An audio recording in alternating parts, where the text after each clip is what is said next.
Assalamualaikum dan salam sejahtera. Selamat datang di WM Production Podcast Horror. Hai, aku Mela. Di episode kali ini aku akan membahas tentang cerita misteri. Dan aku akan nemenin waktu kosong kalian beberapa menit ke depan. Jangan lupa siapin cemilan kalian dan posisi ternyaman kalian. Oh iya, yang perlu kalian tahu, mendengarkan cerita seperti ini akan memanggil mereka. So, jangan dengerin sendirian, bisa aja sih mereka udah ada di sekeliling kamu sekarang. Sesuai sama judulnya, kita langsung aja mulai ceritanya. Cerita kali ini berjudul 5 cerita horor pendek urban legend. Episode cerita horor pendek. Sumber dari cerita ini itu dari teman aku dan liputan 6. Jadi langsung aja kita ceritain yang pertama, itu gelap. Ada 2 orang mahasiswi tinggal bersamaan di sebuah asrama. Saat ini salah satu dari mereka barulah pulang dari acara. Ketika ia memasuki kamar, seluruh ruangan sudah gelap. Ia berasumsi bahwa temannya sudah tertidur dan akan merasa terganggu jika ia menyalakan lampu. Keesokan harinya, saat ia bangun, ia menyalakan lampu.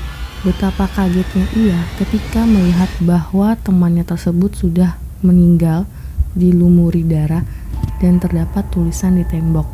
Bagaimana perasaanmu jika semalam kamu menyalakan lampu? Tulisan tersebut terbuat dari darah temannya. Kita lanjut ke cerita kedua, yaitu lukisan itu menatap. Di suatu malam terdapat seorang lelaki yang tersesat sedang mencari tempat untuk beristirahat. Ia berjalan hingga akhirnya menemukan satu tempat. Ia memasuki rumah tua tersebut. Ia melihat banyak lukisan menakutkan yang membuatnya merasa dimata-matai.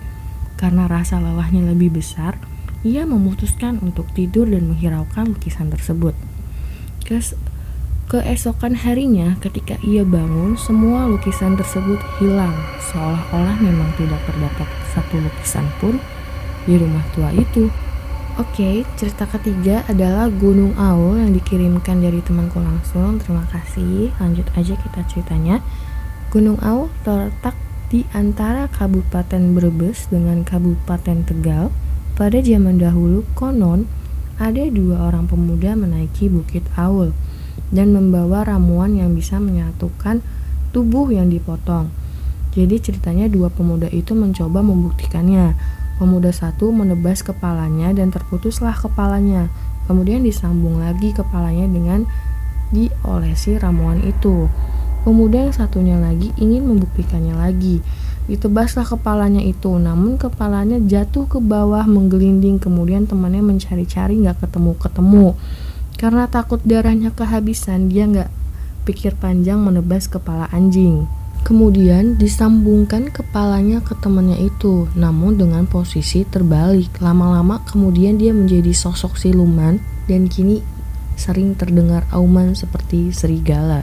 Oke, kita lanjut ke cerita yang keempat, pembunuh di jok belakang. Malam hari, tepatnya di hari Selasa, dari sebuah acara, wanita ini menyetir sebuah mobil sendirian. Singkat cerita, ada sebuah truk yang selalu mengikuti dia dan melampaui serta mengklakson dia terus-terusan hingga ia sampai di rumah. Ketika langsung keluar dari mobil, menangis ketakutan mengadu ke orang tuanya. "Ma, Pa, truk itu terus mengikuti aku dari tadi hingga sekarang." Sang pengendara truk pun turun dan berkata, "Aku sengaja mengikutimu karena aku melihat ada orang di jok belakangmu yang hendak menikahmu dengan pisau. Aku juga memberi tanda kepadamu dengan cara melampaui dan mengklakson beberapa kali." Dengan demikian, sang pembunuh tersebut langsung menunduk. Semua orang yang berada di situ langsung pergi memastikan kebenarannya. Namun ketika diperiksa, mobil sudah kosong, hanya pisau yang tersisa. Cerita kelima, yaitu cerita terakhir kita kali ini, berjudul Bel. Oke, lanjut. Seorang penjaga kuburan memberi bel di setiap kuburan agar jika ada kerabat yang ingin menyekar, ia akan terbangun dari tidurnya dan mendatanginya. Suatu ketika terdengar suara bel berasal dari sebuah kuburan.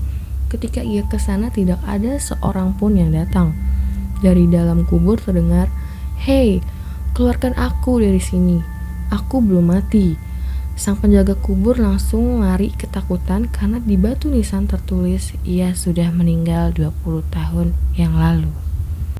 Sekian dulu cerita dari kami, semoga menghibur dan kami ingin mengucapkan terima kasih buat yang udah ngirimin ceritanya. Jangan lupa untuk klik tombol subscribe, like, dan komennya kalau kalian punya kritik dan saran biar kita makin semangat. Jangan lupa juga untuk klik loncengnya biar kalian gak ketinggalan podcast baru. Atau kalian punya pengalaman yang mau diceritain dan share, bisa kirim ke Instagram kita di WM Production 46. See you next podcast. Wassalam.